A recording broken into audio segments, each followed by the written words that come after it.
Hace más de 2000 años atrás, un hombre caminó entre nosotros, lleno de humildad y con una gracia y con una determinación para hablar palabras de vida, de sanidad y de transformación. Él portaba algo que hoy usted y yo necesitamos, y es un poder para transformarlo todo. Su obra en la cruz, que hoy debemos abrazar con tanta fuerza y con tanta urgencia, es tan vital y tan importante porque en esa cruz sucedió un intercambio divino. Diga conmigo, en esa cruz ocurrió un intercambio divino. Porque en esa cruz Él se llevó todo quebranto. En esa cruz Él se llevó toda enfermedad. En esa cruz Él se llevó toda maldición. En esa cruz Él se llevó todo lo que nos podía apartar de tener una presencia y una relación única con nuestro Dios.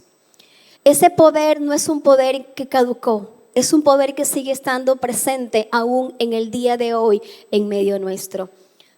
En esa cruz podemos reconocer y poder identificar cómo todas nuestras situaciones, todas nuestras experiencias de dolor, de quebranto, de aflicción, todo lo que de alguna u otra manera habíamos heredado de nuestras familias, podemos ver y cómo reconocer que la obra de la cruz en medio nuestro lo puede cambiar y lo puede transformar todo.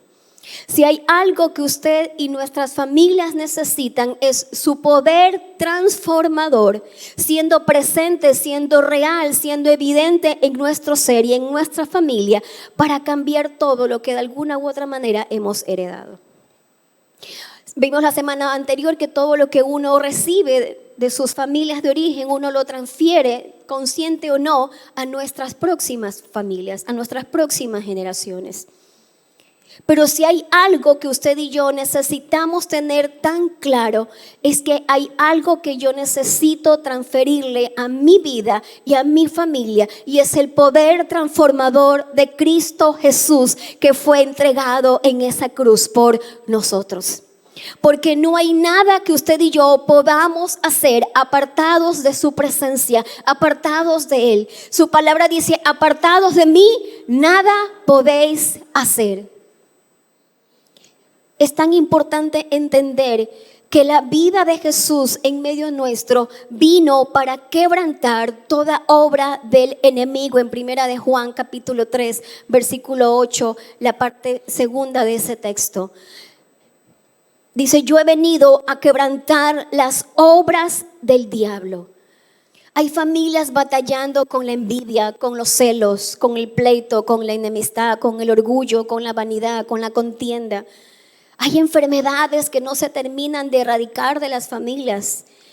El divorcio sigue tocando la puerta de muchos hogares. Las borracheras, los adulterios, las fornicaciones, la escasez, la pobreza, el abandono emocional, el abandono físico. Son obras del enemigo que quiere venir y destruir nuestros hogares.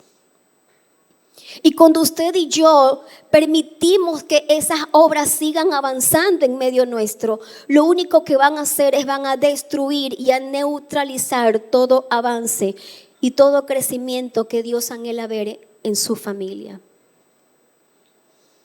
Nosotros necesitamos ser lo suficientemente conscientes delante de Dios y reconocer con cuántas de estas obras de la carne yo estoy conviviendo en mi casa. Podemos venir a la iglesia, podemos estar en un grupo de conexión, podemos seguir el proceso que la iglesia nos ofrece, pero seguir con situaciones en nuestro ser, seguir con esas pequeñas situaciones que al no darnos cuenta, lo único es que vienen a neutralizar toda obra de crecimiento y sutilmente van creando ciertas fisuras familiares que lo único que hacen es mermar todo lo que usted está queriendo levantar y edificar con tanto esfuerzo en su familia. Pero cuando yo le doy cabida a la obra de la carne, entonces no puedo ver el poder de Dios transformando nuestras vidas porque hay una lucha de poderes. Hay una lucha, hay una contienda entre el poder del bien y el poder del enemigo que quiere introducirse en su vida.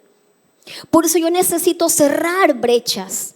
cerrar brechas para que esas brechas no tengan tanto poder y tanto impacto en mi vida y vengan a destruir la obra que Dios quiere levantar en los nuestros, con nuestra familia.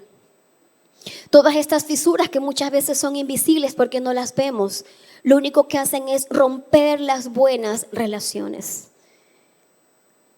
No nos permiten enfrentar el día a día porque no hay algo que sostenga la familia. Porque es más fácil la división que la reconciliación. Es más sencillo el abandono que el volverte a buscar.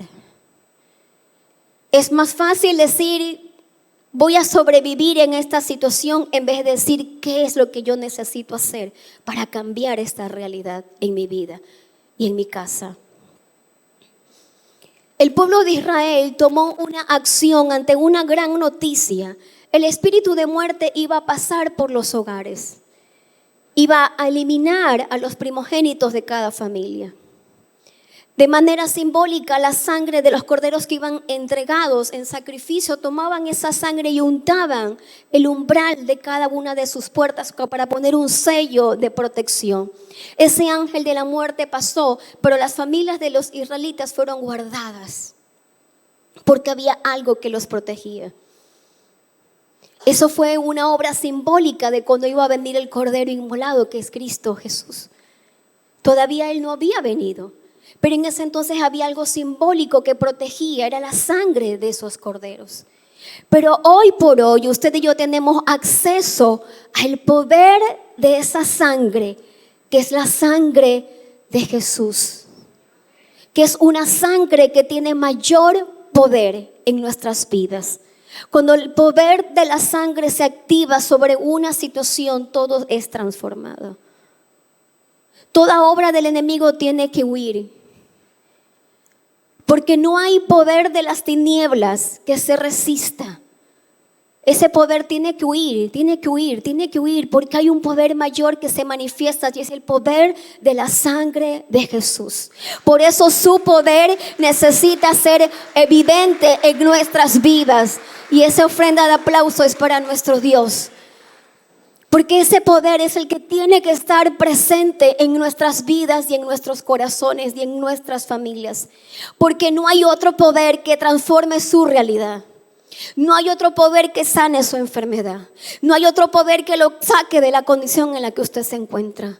No hay otro poder que transforme su mente y la vida de sus hijos. No hay otro poder. No existe otra realidad más importante que reconocer aquella situación en nuestras vidas. Juan, capítulo 10, versículo 10 dice, el ladrón vino para matar, robar y destruir. El enemigo tiene una sola misión, matar su propósito familiar.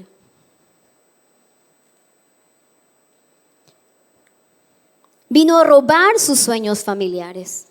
Vino a robar su estabilidad emocional, su crecimiento espiritual como familia. Vino a robar sus finanzas. Vino a destruir todo lo que con tanto esfuerzo usted estuvo edificando a favor de los suyos. Una mala decisión vino y hizo caer todo lo que usted con tanto esfuerzo por años estuvo levantando. Porque esa es la misión del enemigo: matar, robar y destruir. Pero le tengo noticias del cielo. Dios vino a darnos vida y vida en abundancia. Eso vino a hacer Jesús en nosotros. Vino a darnos su vida y no cualquier clase de vida, sino una vida abundante en Él. ¿Estamos de acuerdo con eso? Y usted lo puede leer en el mismo versículo que acabamos de compartir, la segunda parte. Y en base a este versículo, lo primero que quiero compartirles es que Jesús vino a cambiar su destino familiar. ¿Cómo puedo cambiar mi destino familiar? Hay solamente un acceso, y es acceder a la vida que Jesús nos ofrece. No hay otra fórmula. Él es el camino. Él es el único.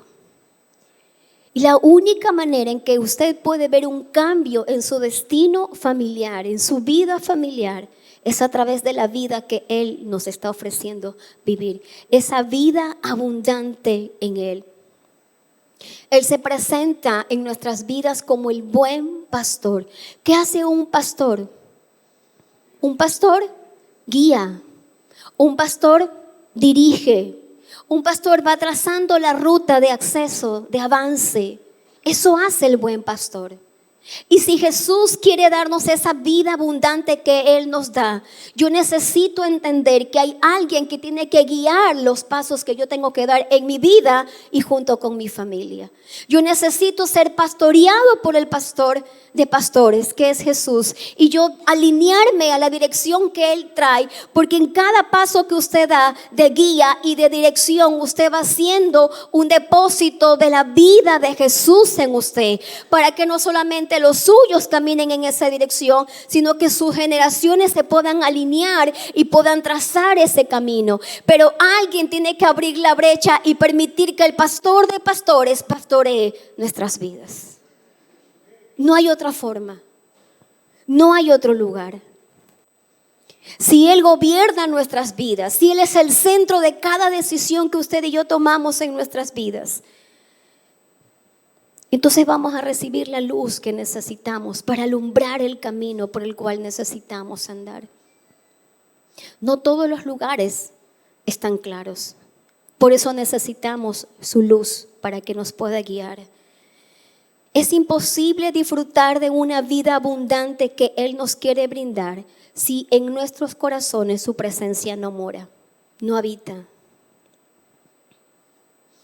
Por eso necesitamos entender que su presencia cada día en nosotros necesita crecer, necesita ser avivada esa presencia en nuestras vidas. No somos perfectos, no lo vamos a hacer, pero sí necesitamos conocer y reconocer que su presencia en nosotros es lo que puede cambiar nuestra vida de una manera especial. Por eso usted tiene que ser una persona que anhele, que busque su presencia.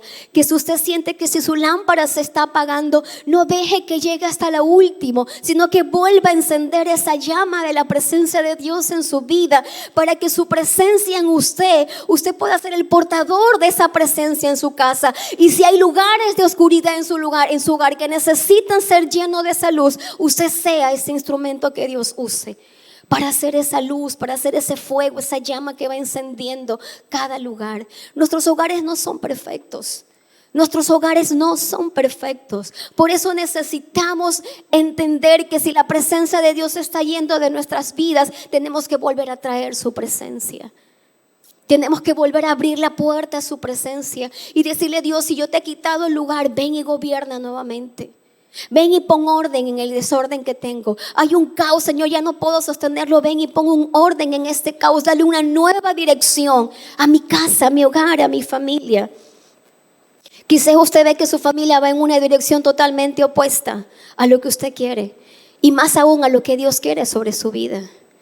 Vuélvase de todo corazón al Señor. Ponga su mirada en aquel que tiene mejores planes que lo que usted está viviendo en el día de hoy. Siga resistiendo, siga avanzando, siga esforzándose hasta ver la obra culminada en usted y en los suyos. Pero no se resista. No se resista, no se rinda, no lo dé todo por terminado. No diga ya no puedo más. No, la palabra del Señor dice: bástate mi gracia, que mi poder se perfeccione en tu debilidad. Y hay momentos de quebranto, habrán momentos de aflicción, habrán momentos de debilidad, pero su gracia es suficiente para volvernos a levantar. Pero su gracia es suficiente para volvernos a afirmar en Él, para el decir: no te voy a dejar hundido en esto, te voy a rescatar, no te sueltes de mi mano, que mi poder está aquí obrando a tu favor. Ese es el Dios al que usted y yo necesitamos vivir en el día a día. Y dele una ofrenda de aplauso a Él, porque Él es digno de recibirla.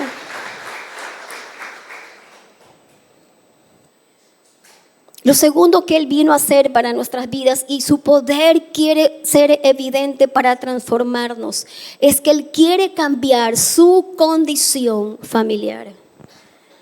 ¿Cuál es su condición? La palabra condición tiene que ver con naturaleza. Eso significa la palabra condición, es una naturaleza. Cuando hay un bebé que nace con alguna situación congénita, lo que lo adquirió, dices que ya vino con esa condición. Ya fue algo que lo heredó. Muchas veces usted y yo heredamos ciertas naturalezas de nuestras familias. Y de pronto usted dice, bueno, cuando yo ya tuve entendimiento, conocí que mi familia tenía esto y esto. Ya obedeció a una naturaleza familiar, algo que ya se heredó. Y usted puede decir, bueno, es que ya me acomodo en esta realidad. No. Dios quiere cambiar su condición familiar. Diga conmigo, Dios quiere cambiar mi condición familiar. Dios quiere cambiar mi condición familiar. Y cuando Dios cambia esa naturaleza familiar o esa condición familiar de la que usted y yo hemos adquirido de alguna u otra forma, la única manera de ser transformados en esa condición es siendo vidas y familias apartadas y guardadas en Él y para Él. No hay otra forma. Es algo tan sencillo, pero tan profundo. Usted dice, Señor, quizás mi familia no te conoció, quizás tú no fuiste alguien importante en sus vidas. Probablemente no te conocieron, no fuiste lo primero en sus vidas. Pero si yo hoy conozco de tu verdad y yo quiero cambiar esta condición, esta naturaleza familiar, ¿qué tengo que hacer yo? Guardarme, apartarme, reservarme y buscar ese lugar más seguro que es en Él. Y cuando usted hace esa dinámica espiritual sobre su vida, usted trae a los suyos y los guarda en Él, por Él y para la gloria de Él. Entonces nadie va a cumplir un propósito que no sea el que Dios diseñó. Nadie va a caminar fuera de su dirección porque Dios ya trazó una ruta para mi vida. Nadie se sale del redil porque yo estoy pagando este precio para que ninguno de los míos se pierda, sino que todos procedan al arrepentimiento y alcancen la salvación que otros probablemente no lograron alcanzar. Eso es lo que hace nuestro Dios. Él viene a cambiar nuestra condición. Si hay situaciones con las que usted todavía se encuentra, que está ahí retumbándose constantemente, es porque Dios necesita introducirse en esas condiciones. ¿Cuál es la condición que usted está viviendo? Yo no lo conozco. Yo no puedo conocer directamente sus batallas, pero Dios sí las conoce. Pero si a ustedes les parece mal servir al Señor, elijan ustedes mismos a quienes van a servir. Si a los dioses que sirvieron sus antepasados al otro lado del río Éufrates, o a los dioses de los amorreos en cuya tierra ahora habitan. Josué responde, por mi parte, diga conmigo, por mi parte, mi familia y yo serviremos al Señor. Qué valentía la de Josué, qué determinación la de Josué. Nuestras familias necesitan corazones determinados y audaces que marquen una diferencia, que cambien realmente su destino a través de ciertas decisiones que tenemos que tomar. Josué dijo, bueno, yo no sé usted a qué Dios va a servir, pero por mi parte, yo y mi casa serviremos al Señor. Y aquí la palabra en este texto, la palabra servir es traducido a ministerio. Les hago una pregunta, ¿cuál es el primer ministerio que Dios nos concede? ¿Seguros? Les voy a dar un premio, a ver, vamos de nuevo. ¿Cuál es el primer ministerio que Dios nos concede? Aquí los quería ver si estaban convencidos de lo que estábamos expresando. El primer ministerio que Dios nos concede es la familia. Dios no tiene problema que aunque usted y yo sirvamos a la iglesia de Cristo. Dios no tiene problema que los dones que Él nos entregó por gracia, las habilidades, los talentos, te los ponga a su servicio. Dios se honra cuando hay corazones que le sirven. Pero si no estamos sirviendo a los de nuestra casa, estamos en deuda con ella. Si no estamos sirviendo en ese primer ministerio que es la familia que Dios nos concede por gracia, no por méritos, porque quizás no nos merecemos, pero por gracia Él nos concede darnos y entregarnos. Y me deleito más en servir por fuera y me es una cosa pesada, difícil servir a los de mi casa. Hagamos una pausa, por favor. Porque estamos en deuda.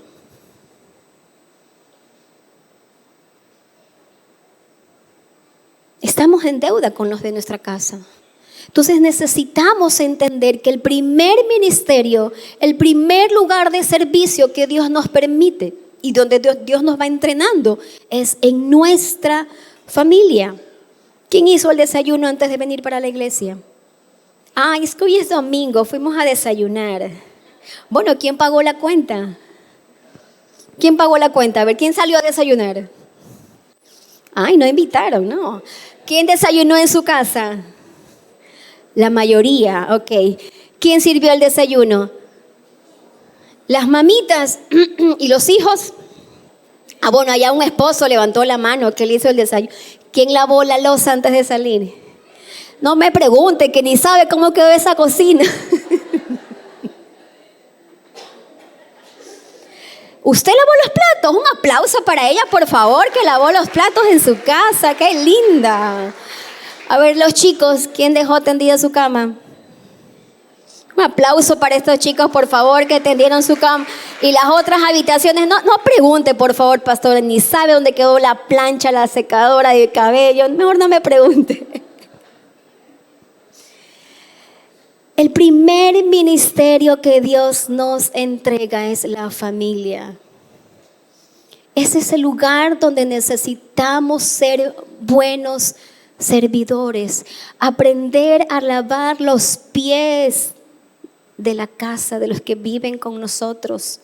Es una manera de honrar, de decirle, Señor, gracias por la familia que me distes. Quiero servir a los míos. Quiero dar sacrificios que traigan honra y gloria a tu nombre. Porque cuando servimos nos mantenemos con un corazón humilde, con un corazón sencillo. ¿Acaso es fácil sacar los papeles del baño? ¿Acaso es sencillo lavar el patio?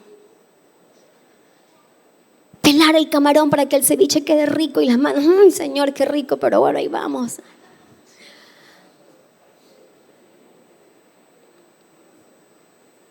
Alguien trae el sustento, le servimos el cafecito. Ahí te lo dejé, caliéntatelo. No es fácil servir a los de la casa, porque a veces no hay gratitud en los corazones. Y tenemos que trabajar en una cultura de agradecimiento. Porque cuando nos servimos mutuamente, nos edificamos, nos animamos y nos levantamos. Pero cuando solo uno lleva el peso, se hace un poco más pesada, la carga se vuelve más compleja. Pero necesitamos en nuestros hogares modelar ejemplos de amor, de entrega, de una fe auténtica, de una confianza, porque todo eso alienta los corazones, aviva las relaciones. Los lazos se estremecen, se vuelven más estrechos, más íntimos. Hay mayor espacio aún para la broma, aún para soportar las crisis, lo hacemos de una manera diferente. Porque si Jesús está en nuestras vidas, todo puede ser transformado. Pero también necesitamos reconocer que en nuestras vidas hay ciertas condiciones que tienen que ser cambiadas. Y para que estas condiciones cambien en nuestros hogares, necesitamos saber cuáles son aquellos ídolos que están ocupando el lugar que le pertenece a Dios. Yo aquí no me voy a meter ni en partido político, ni en equipo de fútbol, porque por ahí hay una canción que retumba por ahí de pronto. Pero no la vamos a cantar, no vamos a darle lugar a la carne en esta mañana. Pero hay ídolos que necesitan ser quitados de nuestros hogares. ¿Cuáles son esos ídolos que están ocupando el lugar que le pertenece a Dios? ¿Cuáles son esas creencias que usted sigue abrazando y que para usted son más fuertes que creer lo que la palabra del Señor nos enseña? Hay que hacer una lista de todas las creencias bíblicas. Lo que usted cree en la palabra y usted lo repite, lo testifica, empieza a darle vida a las cosas que no existen en su hogar a través del poder de la palabra. ¿Qué está creyendo usted? ¿Qué están creyendo sus hijos? ¿En quién están ellos poniendo su confianza? ¿Cuál es la fe que usted está ministrando en el corazón de sus hijos? Ellos están creyendo en qué Dios. ¿Cuál es el Dios al que ellos están creyendo? Ellos tienen que heredar su fe, pero ¿cuál es la fe que están heredando? Una fe auténtica, una fe puesta en el Dios verdadero, no en una fe circunstancial, porque la fe no es eso. La fe es una certeza, es una convicción en nuestro ser. Lo tercero que el poder de Dios viene a transformar y viene a hacer en nuestras vidas es que preserva nuestra unidad familiar hasta el final. Cada familia atraviesa situaciones que podrían tener el impacto de destruirla, de desarmarla, de anularla, de perder ese propósito y esa fuerza de unidad. Pero cuando el poder de Dios interviene en cualquiera de estas situaciones de amenaza, Él puede restaurar todo lo que pueda estar roto en su vida y en su familia. ¿Cuál es la diferencia? Es que cuando usted y yo atravesamos nuestras crisis familiares con Jesús en nuestra barca, Él nos lleva a un puerto seguro. Él nos lleva a un lugar de calma. Él nos lleva a un lugar de respuesta. Él nos lleva a un lugar de estrategias. Pero cuando Jesús no está en nuestra barca, nos hundimos, flaqueamos, nos debilitamos, nos quejamos, nos derribamos, hasta podemos negar del propio Dios. Pero cuando Él está en nuestra barca, todo es diferente en medio nuestro. Podemos estar de alguna u otra manera abatidos, afligidos. ¿Quién no ha estado abatido por problemas? ¿Quién no se ha sentido que ya está como en medio de un torbellino y que no sabe cómo salir de esa situación y está dando gritos de auxilio? Señor, ya no sé cómo voy a salir de esto. Y nos encontramos así en una situación incómoda, difícil, apremiante en nosotros. ¿Cuántas veces hemos estado afligidos por alguna situación que ha golpeado nuestra vida, nuestra familia? Pero yo le pregunto, ¿sigue con vida? ¿Sigue respirando? ¿Sigue alimentándose? ¿Sigue caminando? Entonces no está destruido. Porque podemos pasar por aflicciones, podemos pasar por situaciones que nos pueden abatir, pero jamás estamos destruidos. Cuando Jesús está en el control de nuestra vida y de nuestra familia, jamás estaremos destruidos. Tenemos preocupaciones, pero no perdemos la calma. La gente nos persigue. ¿Quién lo persigue? ¿Las deudas? ¿Las crisis? ¿El arriendo? ¿La hipoteca? ¿El negocio? ¿Qué lo persigue? ¿La enfermedad? ¿Qué lo está persiguiendo? Pero Dios no nos abandona. Repítalo conmigo. Dios no me abandona. Dios no me abandona. Nos hacen caer, pero no nos destruye. Usted no está destruido. Usted no está abandonado. Usted no está desamparado. Usted no está olvidado. Usted está sostenido por la mano del Dios Todopoderoso, del Creador del cielo y de la tierra, del que dijo es y se ha de hacer, el que cumple sus promesas por encima de cualquier situación, sobre su vida, sobre su casa. Pero muchas veces el enemigo trabaja tanto en nuestra mente que nos hace pensar que Dios nos ha abandonado, que Dios se ha olvidado de nosotros, que si estamos todavía atravesando por esta situación es porque Dios ya se olvidó de que yo existo. Dios no tiene importancia para mi familia. O sea, Dios como que nos mira como lo último. Eso hace que el enemigo piense, que usted quiera pensar una y otra vez. Pero eso no es lo que Dios tiene para nosotros. Su palabra dice que Él no nos abandona. Cuando usted pasa por una crisis, cuando usted atraviesa por una crisis, cuando está pasando por esos valles de sombra y de muerte, somos probados para dar a conocer en quién está nuestra dependencia y nuestra confianza. Si hay algo que tiene que tener un sello diferente en usted, es esa marca de Cristo en su vida, de que Él está con nosotros, de que su confianza se mantiene inamovible en usted. ¿Quién está en el control de su familia? ¿Quién está gobernando su familia? El que controla es el que tiene el poder. El que gobierna es el que establece los parámetros. Y si Dios gobierna y controla su vida, ¿por qué hemos de temer? ¿Por qué hemos de menguar en nuestra confianza en Él? ¿Por qué tambalea nuestra fe? ¿Por qué se aflige nuestra vida? ¿Por qué perdemos el gozo? ¿Por qué abortamos la esperanza de un mejor mañana junto con los nuestros? ¿Por qué? Porque el enemigo se encarga de trabajar en nuestra mente haciéndonos creer de que hemos sido abandonados en la crisis. Y su palabra hoy nos dice, pero Dios no nos abandona. Él quiere que usted y yo podamos salir de las crisis. Él desea librarnos del cautiverio.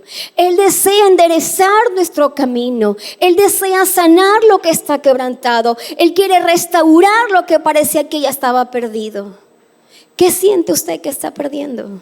O que quizás ha perdido. ¿Qué área de su vida necesita ser restaurada por el poder de Él?